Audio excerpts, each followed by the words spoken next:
প্ৰদেশ কংগ্ৰেছৰ সভাপতি ভূপেন কুমাৰ বৰাৰ তাৎপৰ্যপূৰ্ণ ফেচবুক পোষ্টৰ এবাৰ প্ৰতিক্ৰিয়া প্ৰকাশ কৰিছে শিৱসাগৰ সমষ্টিৰ বিধায়ক অখিল গগৈ। আমি আপোনালোকক যেহেতু মন্তব্য আহি আছে অখিল গগৈৰ মন্তব্য আগবঢ়াইছো। এই সিদ্ধান্ত কালি হৈছে আৰু এই সিদ্ধান্ত যেহেতু কালি হৈছে যেহেতু এই সিদ্ধান্ত হৈছে গতিকে মই ভাবো যে ২৬ত নিশ্চয় আমি ঐক্যবদ্ধ হৈ যুঁজিব পাৰিম আৰু ২৬ত আমি ঐক্যবদ্ধ হৈ যুঁজিলে বিজেপিক হৰুৱাব পাৰিমেই, এইটো আমাৰ গেৰাণ্টি আছে। মই ভাবোঁ যে যুঁজিম আমি আৰু জিকিম। বিজেপিক যেনে তেনে ২৬ত যদি নহৰুৱাওঁ তেতিয়াহ'লে আমাৰ জাতিটো নাবাচে।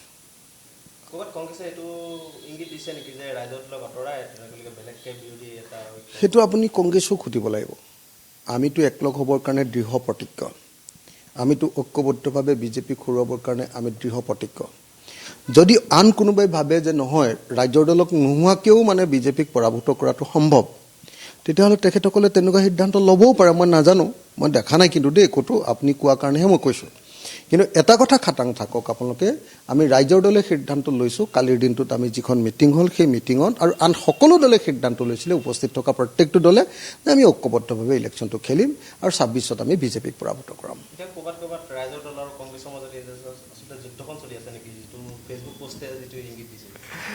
তাৰমানে এটা কথা চাওক, দুটা দল, দুটা আদৰ্শৰ বেলেগ বেলেগ, এটা ৰাষ্ট্ৰীয় এটা আঞ্চলিক দল, এটা জাতীয়তাবাদী এটা ৰাষ্ট্ৰীয়তাবাদী।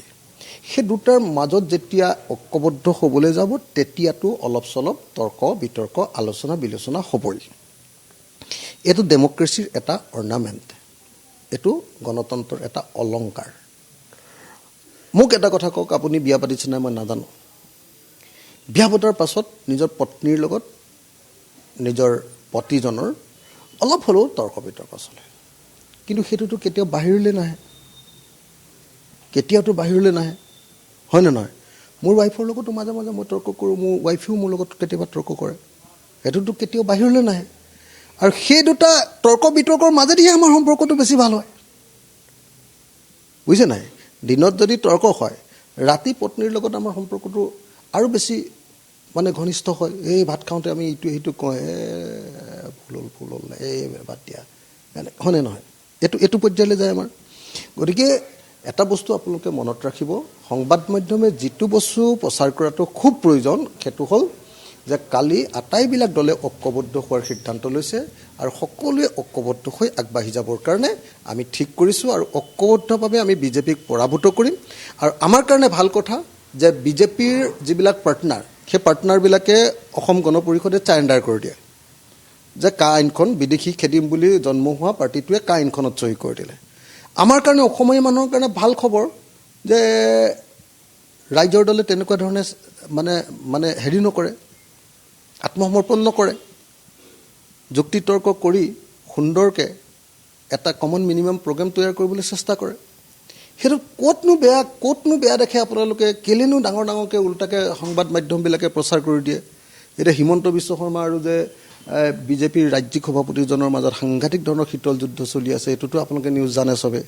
প্ৰত্যেকজন সাংবাদিকে মোক কৈ থাকে, এই এনেকুৱা হৈছে তেনেকুৱা হৈছে।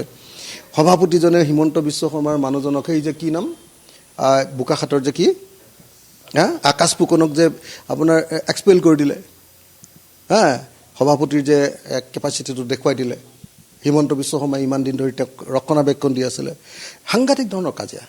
সেইটো নিউজ ক'তো বিজেপিৰ ভিতৰত কাজিয়া হৈছে বুলি নিউজটো নাযায়।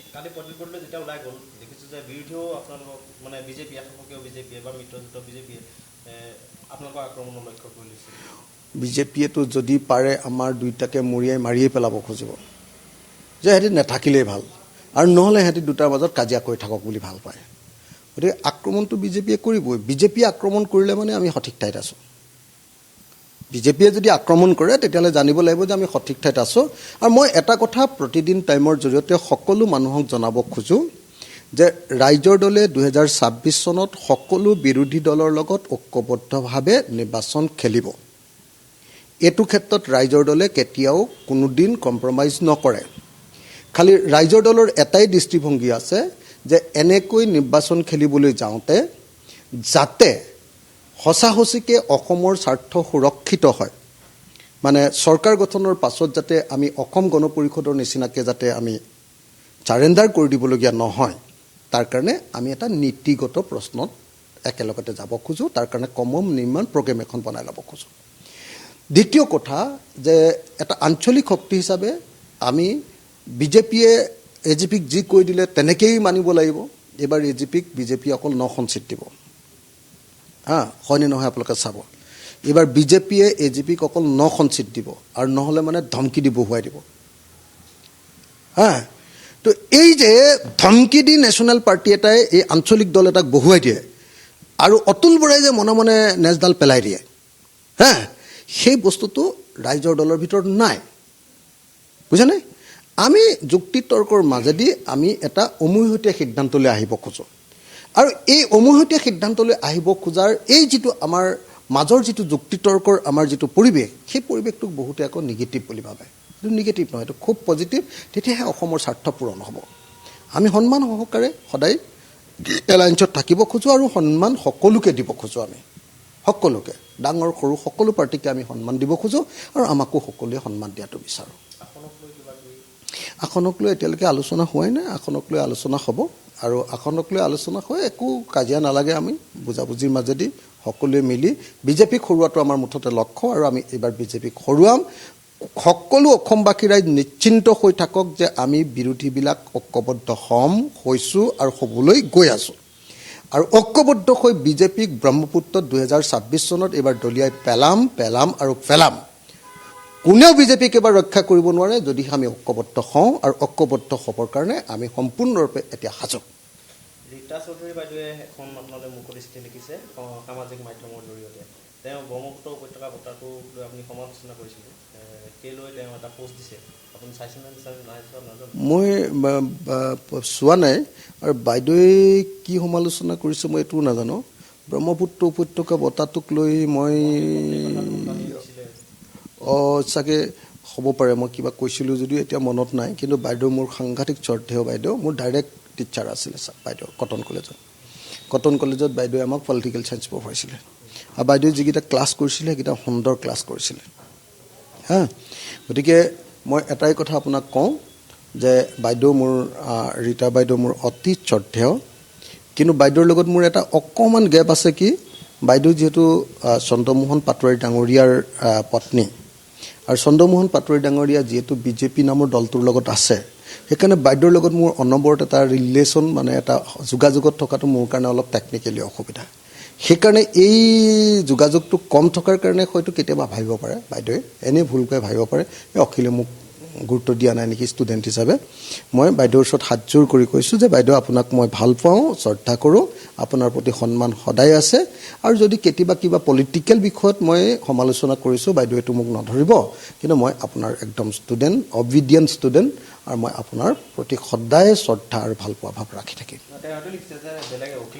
বেলেগৰ পত্নীক টানি আনে মন্ত্ৰী পত্নীক টানি আনে আৰু নিজৰ পত্নীৰ কথাটো যেতিয়া ওলাইছে তেওঁ চিঞৰ-বাখৰ কৰিছে এনেকুৱা নহয় মানে মইতো টানি আনিবলৈ মানে যেতিয়া মোৰ পত্নীৰ বিষয়ে কিবা এটা কৈছে মুখ্যমন্ত্ৰীয়ে মইতো টানি আনিবলৈ সাহস কৰোঁ কাৰণ আমাৰ পত্নীৰ সেইটো কেলেংকাৰী নাই গতিকে মই একদম দপদপাই হিমন্ত বিশ্বক দম দিবলৈ সাহস কৰোঁ আৰু হিমন্ত বিশ্ব শৰ্মাই মই যেতিয়া উল্টাই ধৰোঁ তেতিয়া নেগুৰ পেলাই হিমন্ত বিশ্ব শৰ্মাই পলাবলৈ বাধ্য হয় সেইটোতো মোৰ কোৱালিটিহে সেইটোতো মোৰ দুখ নহয় মিছামিছিকে মোক বদনামী কৰিবৰ কাৰণে এজন বিৰোধী বিধায়কক বদনামী কৰিবৰ কাৰণে হিমন্ত বিশ্ব শৰ্মাই মোৰ পত্নীৰ বদনাম উলিয়াব কৈছিলে মই ক'লো প্ৰমাণ দিয়া বুলি কোৱাৰ লগে লগে হিমন্ত বিশ্ব শৰ্মাই একদম দৌৰি পলালে এই মোক ধৰিবলৈ আহিছে বুলি পলালে নহয় হিমন্ত বিশ্ব শৰ্মাক এনেকৈ মাৰ দিব পৰা মানুহৰ কোন আছে হিমন্ত বিশ্ব শৰ্মাক এনেকৈ উল্টি ধৰিব পৰা মানুহ কোন আছে মই উল্টি ধৰিছোঁ আৰু হিমন্ত পলাইছে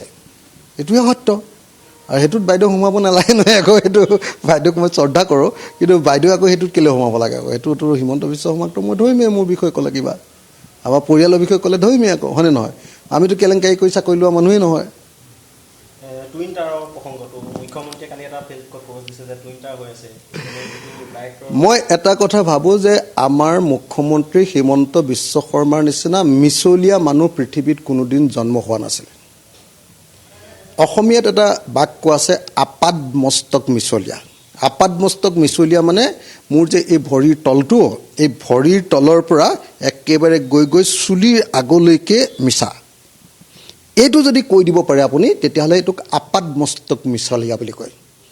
আমাৰ মুখ্যমন্ত্ৰী হিমন্ত বিশ্ব শৰ্মা আপাদ মস্তক মিছলীয়া এজন মানুহ। ইমান মিছা কথা থিয় কেনেকৈ এটা মানুহে ক'ব পাৰে আৰু সেইটোক লৈ কেনেকৈ সংবাদ মাধ্যমেও মানে একো সমালোচনা নকৰাকৈ ধুনীয়াকৈ নেচাৰেল নিউজ এটা কৰি থাকে। আমি ক'লেতো আপোনালোকে আমাক ফেন কৰি পেলালেহেঁতেন। এতিয়া মোৰ ডেড বডিহে দেখিলেহেঁতেন মানুহে, আপোনালোকৰ সমালোচনাৰ ডেড বডি। কিন্তু হিমন্ত বিশ্ব শৰ্মাই যেতিয়া কৈ দিলে বোলে আমি টুইন টাৱাৰ বনাই আছোঁ নহয়, আৰে টুইন টাৱাৰ বনাম বুলি কৈছিলা ট্ৰেড চেণ্টাৰ, বোলে গোটেই আমেৰিকা ইংলেণ্ডৰ চব কোম্পানীবিলাকৰ টুইন টাৱাৰ। এতিয়া ছেক্ৰেটেৰিয়েট বনাই আছে, ছেক্ৰেটেৰিয়েট এটা বনাই আছে, ডাইৰেক্টৰেট হয় নে? ছেক্ৰেটেৰিয়েট এটা বনাই থাকোঁতে সেইটোক বোলে টুইন টাৱাৰ বুলি কৈছে। ইটো মানুহটো হাতীক ঘোঁৰা বুলি কৈ দিয়া মানুহ, ঘোঁৰাক হাতী বুলি কৈ দিয়ে। আমাৰ মানুহবিলাকে ভাবে হাতীটো ঘোঁৰাই হয়, ঘোঁৰাটো হাতীয়ে হয়, পূবটো পশ্চিমেই হয়, বেলিটো পশ্চিম ফালে উদয় হয়, এই বুলি কৈ দিয়ে। আমাৰ মানুহবিলাকে চবেই কয়। আৰু আপোনালোকৰ মেডিয়াইও যেতিয়া মুখ্যমন্ত্ৰীয়ে কয় যে বেলিটো পশ্চিমত উদয় হয়, তেতিয়াও আপোনালোকে ক'বলৈ সাহস নকৰে যে এইজন মিছলীয়া মুখ্যমন্ত্ৰী। আমি ক'বলৈ সাহস কৰোঁ। আপুনি এটা কথা কওকচোন যে ক'ত হিমন্ত বিশ্ব শৰ্মা বা